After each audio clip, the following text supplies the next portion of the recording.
This is a ManeHustle Media podcast. It sounds like one of the names they would have for a monarch. It's like Queen Javia the First, Black Radical Queer, among queer Negro women. All the way from the A, you listen to my favorite lesbian on BRQ. I'm on my black girl magic voodoo shit, with the bamboo earrings on some new shit.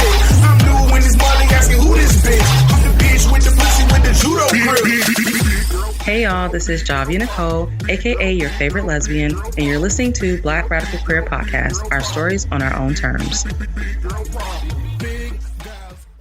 Hey y'all, this is Javia Nicole. Welcome back to Black Radical Queer Podcast. So since it is the end of the year, I really wanted to take this episode to reflect on my 2018 and just really think about what were my favorite things about the year, what were my least favorite things about the year, what I want to take with me into 2019, and what I am leaving in 2018. Okay. So yeah, that's what I want to do. Well, that's what I'm going to do. And I hope that, hopefully it will encourage, some of you to do the same, just to reflect, on the year that you had. I don't necessarily do New Year's resolutions. I don't think there's anything wrong with New Year's resolutions, but I just, I don't really do them. Honestly, in a way, I kind of do resolutions throughout the year. I do ongoing resolutions, like I resolve to do or not do certain things just based on what's going on in my life. And, as I kind of do like a self-assessment, I just kind of look and see, okay, hey, what do I need to do more of? What do I need to do less of? So it's really like this ongoing process of resolve. So that's why I don't really necessarily do New Year's resolutions, because I'm like always making resolutions and editing them and, kind of revisiting them and doing what I have to do. But anyway, all right. So I will start with my favorite things about 2018 and my least favorite things about 2018. So my favorite things about 2018. First of all, I brought in the new year in a very nice way with my wife. We weren't married yet, but just chill. We just chilled at home, had some quality time. So that was really nice. And I feel like it was a nice start to the year. Then Black Panther, of course. Black Panther was lit. I've seen it multiple times. I own it. But I mean, I went to the theater and saw it multiple times because it was just black as fuck. And I love it. It gave me life. So that was definitely one of my, and it's so crazy to me that we're still in that same year. Like Black Panther came out this year, which is wild to me. Because I'm just like, this year seems so long. It seems like that was a long time ago. Not a super long time, but it seems like it was a while ago that Black Panther came out. Anyway, but yeah, that was definitely one of my favorite things about 2018 was that Black Panther came out, blackity black as fuck, Wakanda forever, lots of beautiful black people. So lots of eye candy. Just good shit. Like, yeah, it was just good shit. So, all right, moving on from that. Another one of my favorite things about 2018 was that, I turned 30 this year, dirty 30. So I had a 30th birthday party in Atlanta. That was cool. And, yeah, I mean, it was really, I don't know what I had in mind, or like, I don't know what I thought it would be like to turn 30 or whatever, but I don't remember. But I know sometimes it's one of those things that people have a lot of apprehension about, like, oh, I'm getting old and all that kind of stuff. But I was actually excited. I mean, I think it's dope that I'm 30 years old. I feel like I've leveled up in my adulthood. Like, I'm grown. It's like you're grown, but you're grown. So, and yeah, and I got to bring it in with, people that I enjoy being around. And I got to have like a little house party situation, all black kickback. And so I really am glad that I was able to do that. And yeah, all right, so turning 30, having my dirty 30 situation, that was one of my favorite things. Another one of my favorite things was a bitch got married. And I got to do it twice. So the first time was the same weekend as my dirty 30. So that was lit, just to be able to do have a birthday celebration and also like a little marriage celebration with people that I love. And that particular weekend, my wife and I went to the courthouse and we got our, did our marriage license and all that kind of stuff at the courthouse. And my grandmother was able to be there because her health was declining at the time. And she got to be there and witness our union. So that was dope. And we got to have dinner and we went to the strip club. So that was dope. I got to marry my wife. My next favorite thing, I got to marry my wife. So we did courthouse wedding the same weekend as my 30th birthday. So that was, my birthday is April 2nd. We did the courthouse wedding on March 30th, I think, or 31st. It was like the end of March. So yeah, we did the courthouse thing. But then we also did our destination wedding in Cabo San Lucas, which was lit. Definitely, hands down, my favorite thing of 2018 was the destination wedding because, first of all, we did that shit.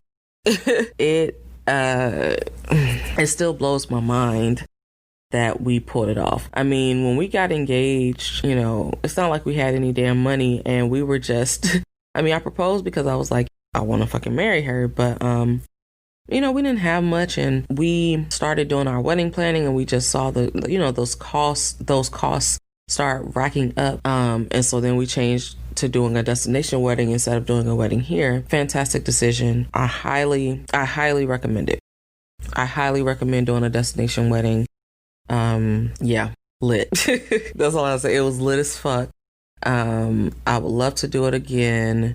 We had 28 people with us in Mexico, and it was just beautiful. No drama, no craziness. Everybody got some vacation time, but also came to celebrate our union. And I thought that was amazing. It was awesome. So hands down, favorite part of 2018 was my destination wedding. And all-inclusive resort. You can't beat that shit.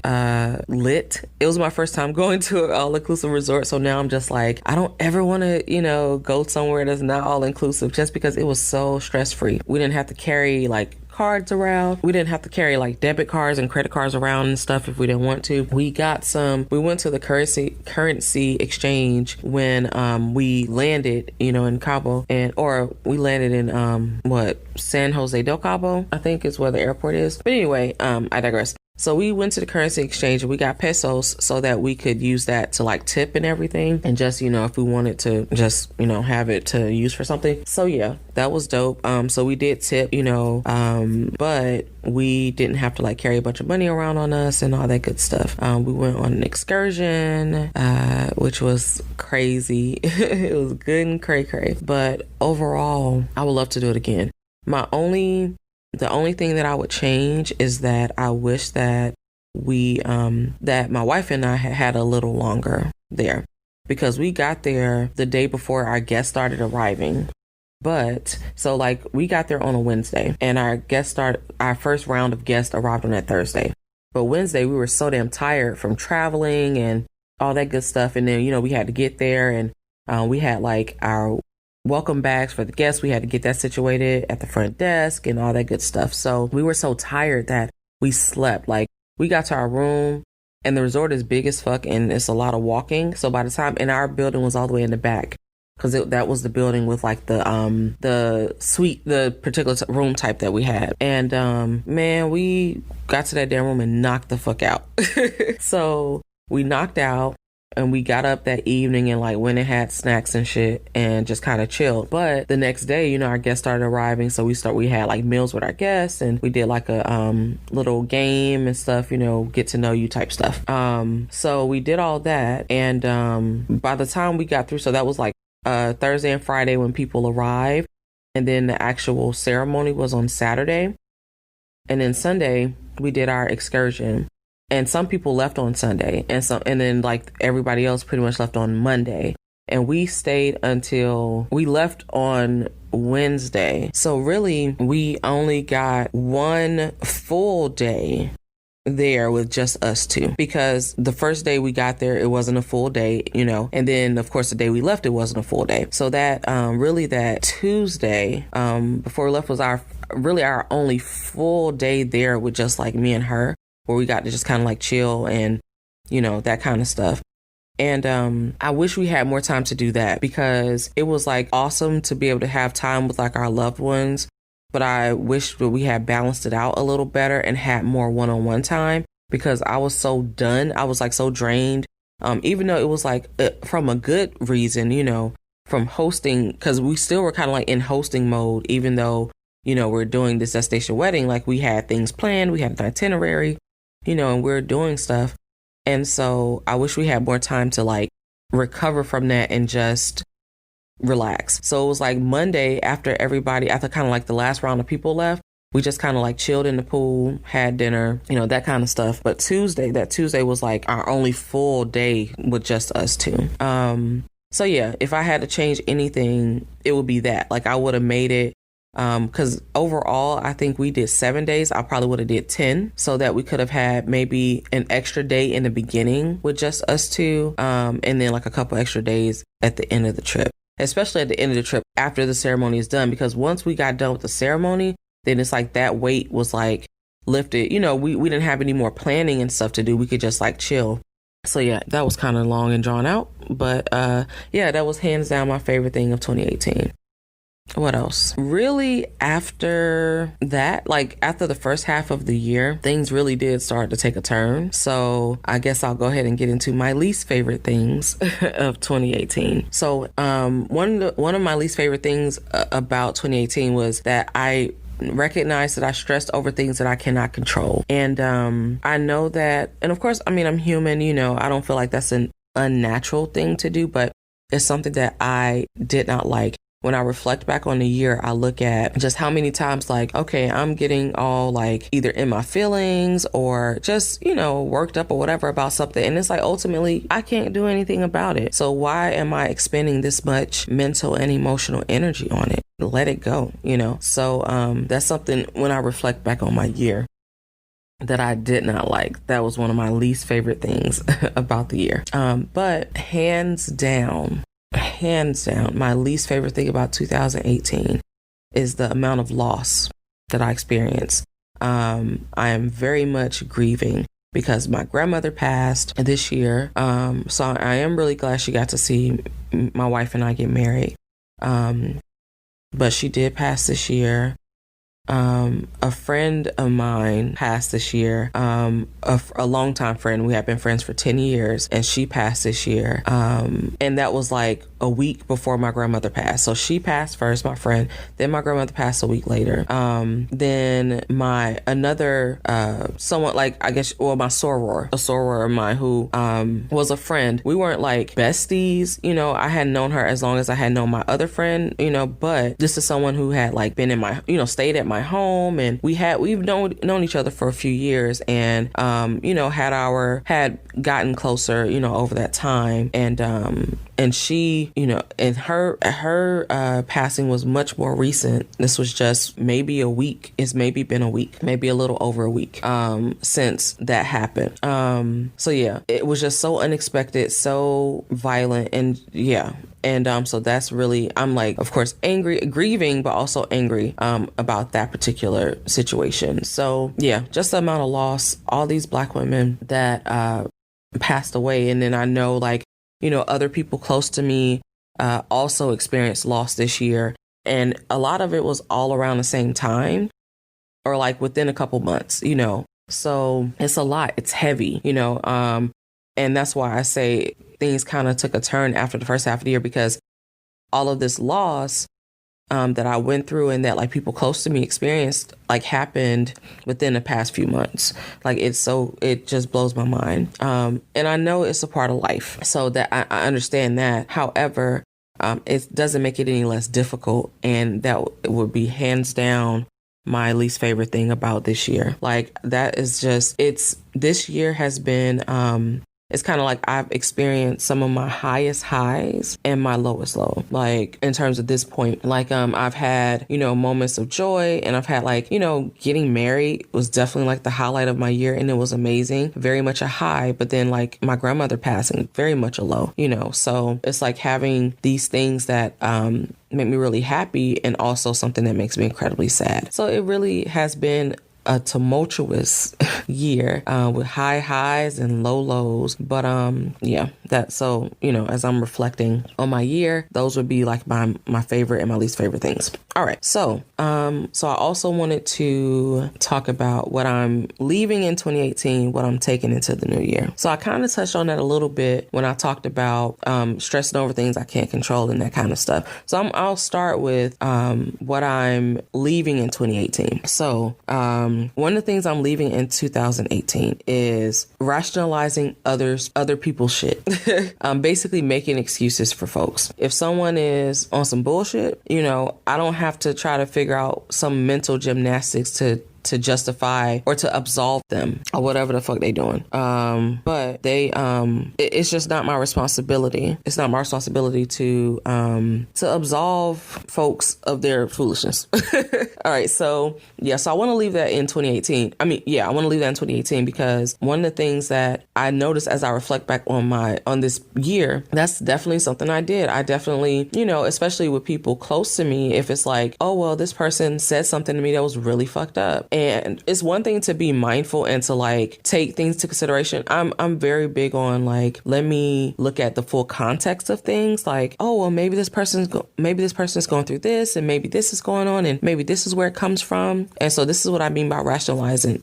I have to have that balance of being mindful of like someone's circumstances and being mindful of kind of like their personal context. Like I'm taking all this stuff into consideration, but I can consider those things and not rationalize their behavior. I can consider those things and still not be okay with their behavior. So that's something I'm leaving in 2018. I'm not going to rationalize grown people shit and make excuses for them, or, kind of like give them a pass or be a little lenient with them because of this, that, and third. It's like, I understand that we all have stuff going on, but I can't, allow you to treat me any kind of way or talk to me any kind of way or anything like that just because of this, that, and the third. All right. So I'm leaving that in this year. Something else that I'm going to leave in this year is, which is, and now that like, as I'm talking to you all and I'm thinking about it, my things that I'm leaving in 2018 are really connected. It's only one thing that I can say is a little different, but I just realized that as I'm looking at my notes or whatever, that these things really are connected. So, okay, leaving behind the rationalization. The next thing is leaving behind giving too many chances. So, and that really does connect with the rationalizing, because I think that what would cause me to give someone too many chances would be because I've rationalized their behavior. And the other thing I was going to say is like allowing folks to be closer to me than they deserve to be. And so all these things are connected. It's just like if someone is not treating you how you want to be treated, you don't have to make excuses for them. You don't have to rationalize their behavior, and you're not obligated to keep them in close to you, even if they're your blood family. Just because someone is blood, or if you've known them for 15 years or whatever it is, it doesn't matter. That doesn't mean that you're obligated to keep them in close to you just because of that. If they're not treating you the way you want to be treated, you get to decide what that boundary is in terms of how many chances do I want to give this person. And you don't have to rationalize their behavior. So I can have someone who's really close to me, and they could just be doing some real fucked up shit. Like they might be treating me poorly. They might be talking to me any kind of way.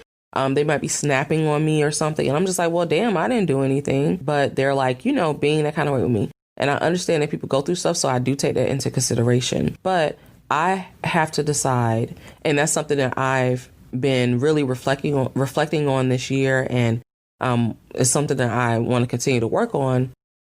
But, they could be going through stuff, but I have to decide on what my boundary is. I have to decide when to say enough is enough.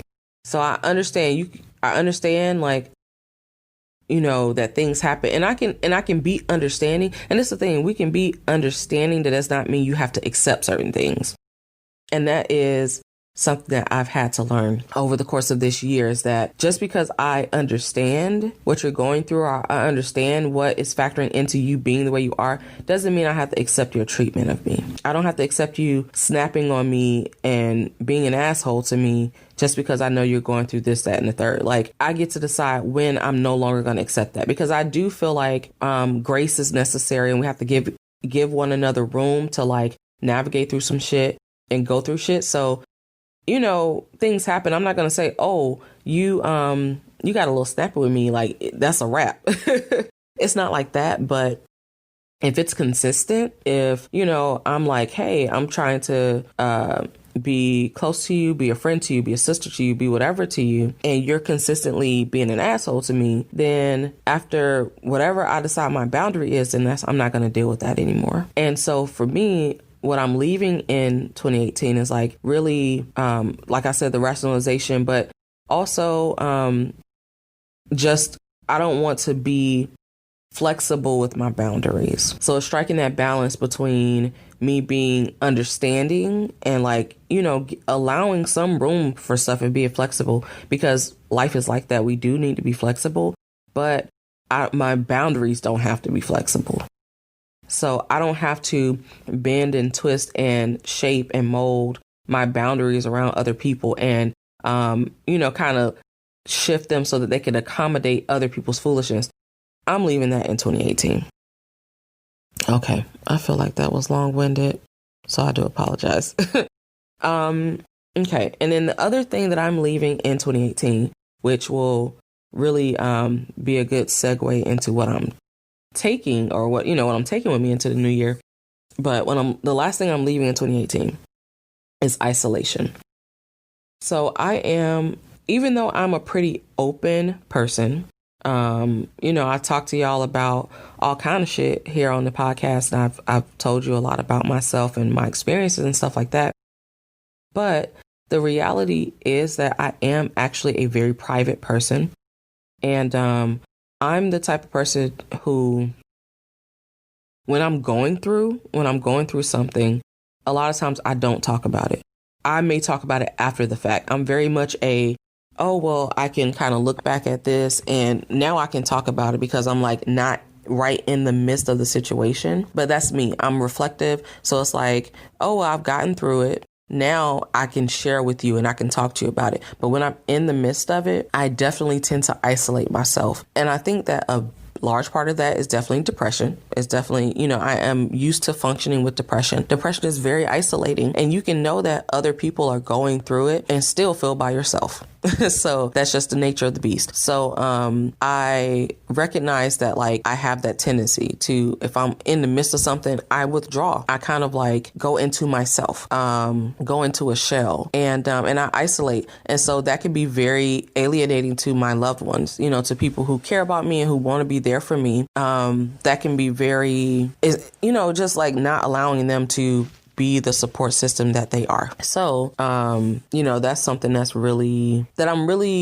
I've been working on, and I want to leave that isolation in 2018. I don't want to carry that tendency with me into 2019. I'm going to continue to try. All right. So with that being said, since I want to leave isolation in 2018, what I want to take with me into the new year, one of the just main things is vulnerability. It requires vulnerability to not isolate.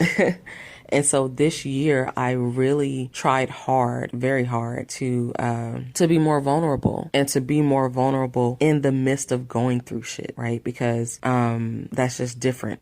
It's like a level up in my vulnerability, okay? And so this year, the main ways that I did that in my marriage or just in my relationship with my wife, which I really started working on that sooner. But the reality is this, like, my wife and I have been together for over 6 years. We're getting closer to 7, right? And for a good chunk of that time in the beginning, I, to some degree, was guarded with her. I was not as vulnerable with her then as I am now. Not because she was not deserving of the vulnerability, but because of my own tendency to isolate and to withdraw into myself, and to kind of like circle back to it with other people after the fact. So she desired that vulnerability from me, and not like she did not give me her own vulnerability, but it just took time for me, honestly. It just took time. The degree or the level of vulnerability that I've been able to attain with her really surpasses any vulnerability I've gotten to in like any other relationship. It makes sense. That's my wife now,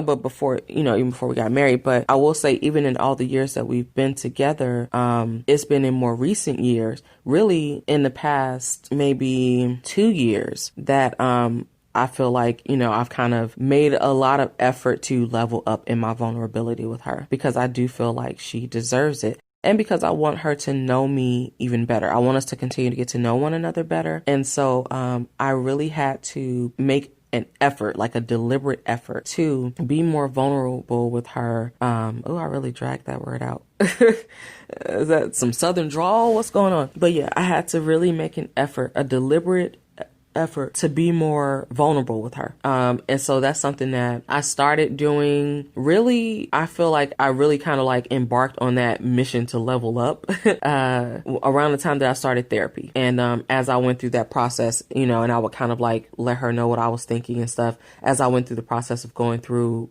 some therapy or whatever. But I think that it's leveled up even more this year.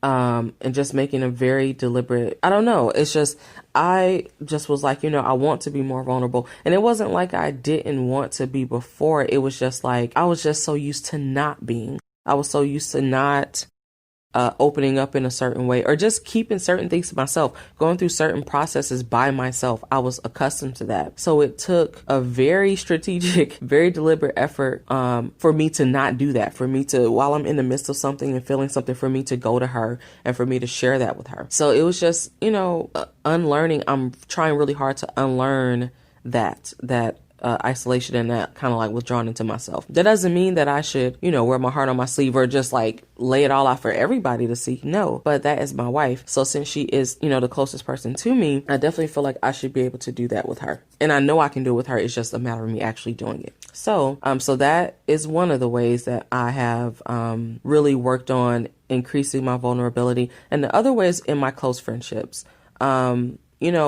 people who I consider my friends, like I've had some of my friends for a long time, and my closest friends in particular, we've been through things together. We can talk about all kinds of stuff, but I really feel like this year, I also made an effort to like reach out to them during those difficult times, like instead of after the fact being like, oh yeah, I went through this and blah, blah, blah. Like when I'm in the midst of the anxiety and the depression and the grief and all that kind of stuff, I've really made an effort to tap my support system and just be like, hey, I just need to get this off my chest. Hey, I just need to vent or whatever. And I mean, they've been amazing. And so I'm really grateful that I have this little collective of people, of a few people where I can really be vulnerable when I'm in the midst of things that make me feel very raw and very exposed, especially in regards to depression and anxiety and grief. Like I can be, feeling some shit that feels really heavy and stuff like that. And I can, tell my wife like, hey, I'm just not feeling it, or I'm feeling really down about this.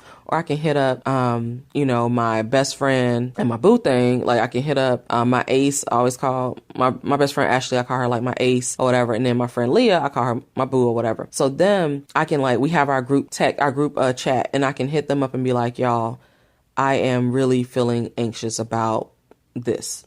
Like I'm in the midst of like, I'm low key having an anxiety attack, or I really, just got hit with a wave of grief. Those kind of things, I can like go to them and express it. I don't have to filter myself. I don't have to feel like I have to go through it and then kind of like circle back to them after the fact. I can message my wife on Google Hangouts while she's at work and be like, I'm really struggling today, and not feel afraid to do that. And part of it wasn't even fear. It was just like, that was not my instinct. My instinct was not to like, hey, I'm in the midst of this. Let me go ahead and talk to somebody about it. It was like, let me process. I'm very much an internal like processor type of person. So I would just process and keep it to myself and kind of like get quiet and all that type of stuff. And that's just my process. Like it wasn't any, thing toward anybody else, but that was just how I'm accustomed to dealing with things. I deal with it on my own. So I think it's important to be vulnerable with people and allow them to support you. If you all have come to this, whatever the nature of your relationship is. So like, of course, with my wife, we're married. And then with my friends, we have these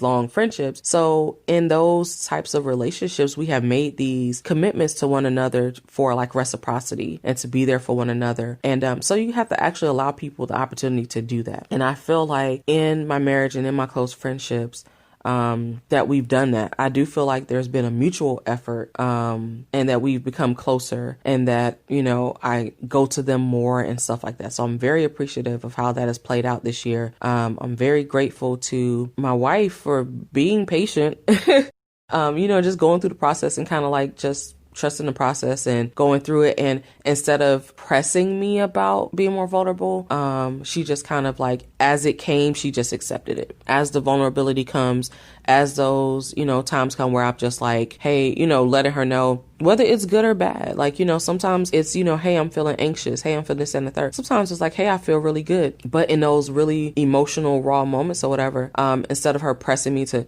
you need to open up and you need to be more vulnerable, just accepting the vulnerability as it comes. I'm very appreciative of that. And with my friends, I'm appreciative of the fact that we have this safe space with one another where we can do that. And it's up to us. There's no pressure. It's not like that, hey, you need to open up. It's like, hey, we are here. If you need to express something, if you need to share something, if you need support, we are here. And it's not what I love about my friends, it's not some automatic advice thing. Like me and Ash and Leah can just kind of chat, and I could just be like, y'all, this is what the fuck I'm going through, and they don't start throwing advice at me, or they can say, hey, I'm going through this, and we don't throw advice at each other, because sometimes you just want to be heard. Sometimes you just want to be supported. You need your virtual hugs and stuff like that. You don't always need advice. So I love that that's not our default. We don't automatically just start throwing advice at each other. Like, you need to do this and you should do this. It's like we actually listen. That is so important to me. It's beautiful. So I'm very grateful for that. So because of that, I want to take vulnerability. I'll say all that to say, I want to take vulnerability with me into the new year. All right. So yeah, I want to be able to be reflective, be self-aware, without being withdrawn from my loved ones. All right. Something else I want to carry into the next year is prioritizing and creating joy.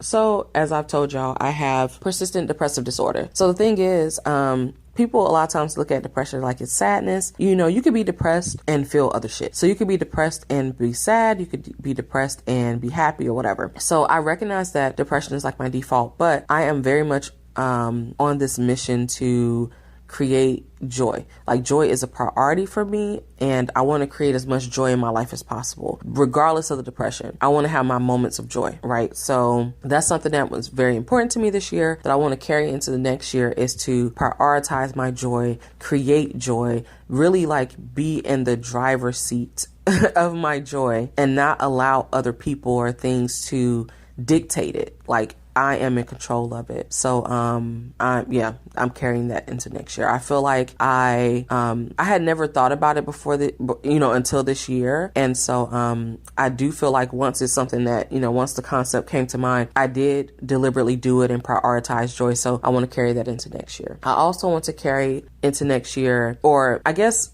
I didn't really, yeah. Okay. So what I want to carry into next year is like really establishing some traditions. This year I was able to do things with like my loved ones and stuff. Like, the destination wedding trip was bomb, and I want to be able to establish certain things as traditions, like maybe doing some type of annual family trip or, just things like that. I want to carry some kind of sense of tradition into the next year.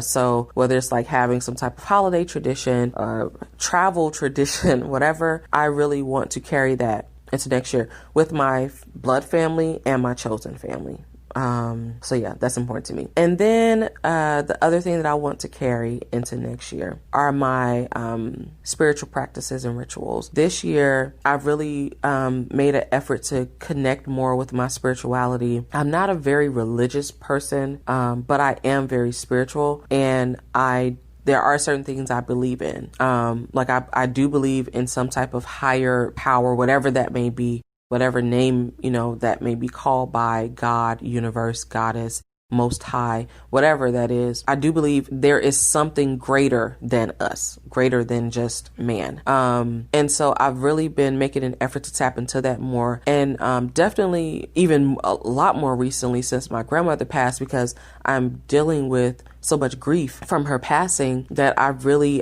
tapped more into my spiritual practices to like bring me comfort in this time. So it is something that is still new. I've been trying to kind of like, my spiritual practices are kind of like a mixture of things. I pull from, a variety of, I guess, beliefs and stuff like that. But I do have some things that are kind of like my core foundational beliefs. So I really want to carry that into the new year, continue to explore. I want to explore my spirituality more. I want to, continue to tap into it and just really cultivate a spiritual experience that resonates the most with me. It doesn't have to look like anybody else's spiritual practice. It doesn't have to be, hey, I go to church every Sunday, or anything like that. It's just whatever works for me. I can pull from, Christianity. I can pull from Buddhism. I can pull from all kind of stuff, and to really curate my own spiritual practice so that it resonates with me and it makes me feel spiritually fed. So I've been working on that. I feel good about it. I feel like I'm on a good path of creating something that is uniquely mine and that will bring me comfort and guidance and reinforcement as I journey through my life or whatever. And so I want to carry that into the new year as well. All right. So that's a lot of rambling, but, I really wanted to have my last episode of the year be, for one, I wanted it to just be me talking to y'all, because the reality is, of course, as y'all know, BRQ is my baby. I've had amazing guests on all year. And, and I've had a few times where it's just been me and I'm just talking to y'all, just like you the homie. And my past, few episodes, I've had guests on and stuff like that. But for this episode, the last one of the year, I really just wanted to, give you all a little bit more insight into me and share my little story or whatever, and share my reflections over the year. And I hope that if you feel so inclined, I hope that you do the same, that you reflect on your year and see what you want to take with you into the new year and what you want to leave behind. It's something that, or if you're about that New Year's resolution life, then doing that, or just whatever will help you to have some sense of closure and like progress and as you transition into 2019. So it's been very, enlightening for me to do so. And so, baby, you want to do it. And feel free to share. Like, I would love to hear, your favorite things about 2018, your least favorite things, what you want to take and what you want to leave. Those kind of things. Like, I would love to hear from you all, what you're taking into the new year. And then, I don't know, like if you call, you leave a message, or you write, you leave a comment or something, I can always share that on the next episode. It'll be the first episode of the new year. And so it would be really dope to say like, hey, this is what my listeners are focusing on for 2019. You know what I mean? All right. So, of course, I love y'all. I appreciate y'all. This podcast means a lot to me. I started a fundraiser because I really want to keep this podcast going. I want to grow. I would like to have more guests. I would like to reach more listeners. And I recognize that it does take money.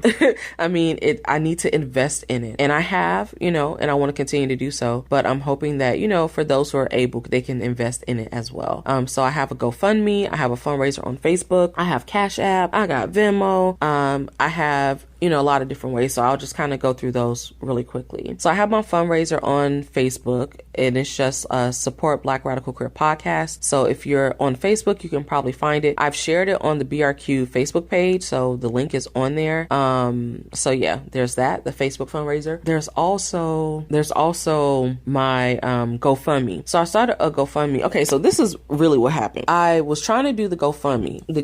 No, I started out with the Facebook fundraiser and I thought it didn't work. And so I was like, oh, you know what? Let me just do a GoFundMe, because then I can use it across all social media. So I created the GoFundMe, and then I go back to Facebook and it popped up that I had a donation. Like, it didn't show me that the fundraiser had, that it had gone through or whatever. Anyway, it just showed me I had a donation. So I was like, well, dang, now I got this Facebook fundraiser and the GoFundMe. But the Facebook fundraiser has an end date. The GoFundMe is ongoing. So yeah, so GoFundMe is also the same Support Black Radical Queer Podcast. I've posted links on my Twitter, and I think I have Facebook links too. I'll make sure I just like include the links in the show notes as well.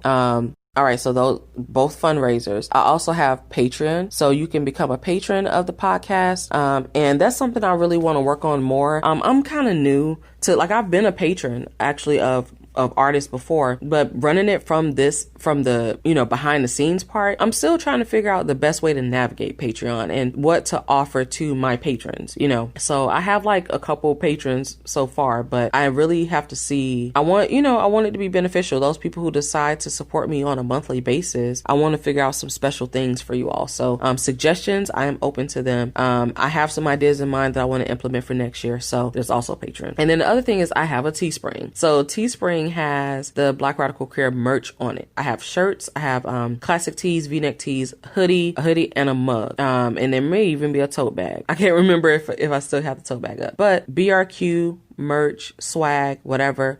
Yeah. That's another way to support. It's so dope to me that, you know, some people have copped the shirt, and, you know, I would love to see pictures of folks wearing the shirt and the hoodie, or, you know, sipping coffee out the mug, whatever. It would be really dope to get those images, and to get that support. So yeah, I appreciate that. Yeah, so those are different ways to support Black Radical Queer Podcast. I appreciate any support. Of course, sharing, liking, commenting, listening. All those things are helpful as well. And I really hope, you know, what I want to take, you know, into 2019 with me in regards to the podcast is continued growth, because the growth so far, to me has been amazing. To know that, you know, I can actually say, hey, I have a core listenership. I have like a core group of people who listen to me every week. That it blows my damn mind. Like, you know, it's hundreds of people. I'm just like, y'all are listening to me. So that's dope as fuck to me. And I want to continue that growth. I want to get out to more people, and spread more stories and get to know you all better and have you all get to know me better. So yeah, I appreciate you. You know, my listeners, and this podcast is definitely one of my favorite things of 2018, that I want to carry with me into 2019. It has been amazing. I really can't say that enough. And I'm excited to see what happens with it. It is like something that I wanted to do, and to see it like manifesting, and to see it growing, and to see people supporting it and it resonating with folks. It blows my mind. So thank you for that. Thank you for being one of the best things to happen to me in 2018. Keep rocking with me in 2019. Hopefully I'll still be your favorite lesbian next year. But yeah. So thank you for listening. I hope you support, you know, continue to listen and, you know, support the podcast however you can. Let me know what you want from me, what you want to hear, what you want to see. And I have some ideas, you know, in mind as well that I look forward to bringing to you all in the new year. So the next time you hear my voice, it'll be a new year. So Happy New Year. Yeah, I hope you're enjoying the holiday season. And if it's a tough time for you, then I hope that you find comfort however you need to find it. I know this is a tough time for some people. And for me, it's a bittersweet time, so I understand that. So I hope you find comfort and know that you are loved, know that you are appreciated. And yeah, I dig y'all. And I'm glad that y'all dig me too. All right, y'all. It's been real. Thanks for listening. And I'm out.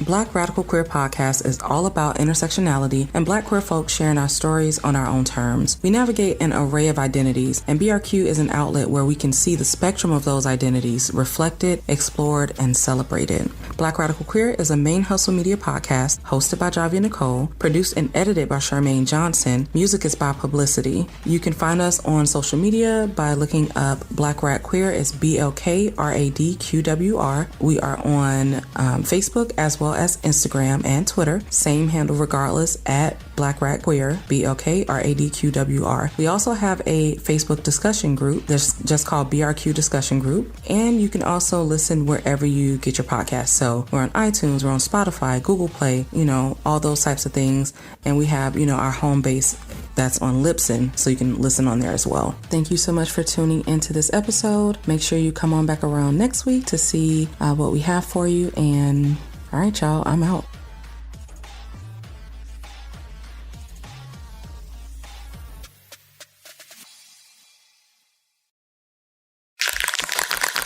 ManeHustle Media. Turn your side hustle into your main hustle.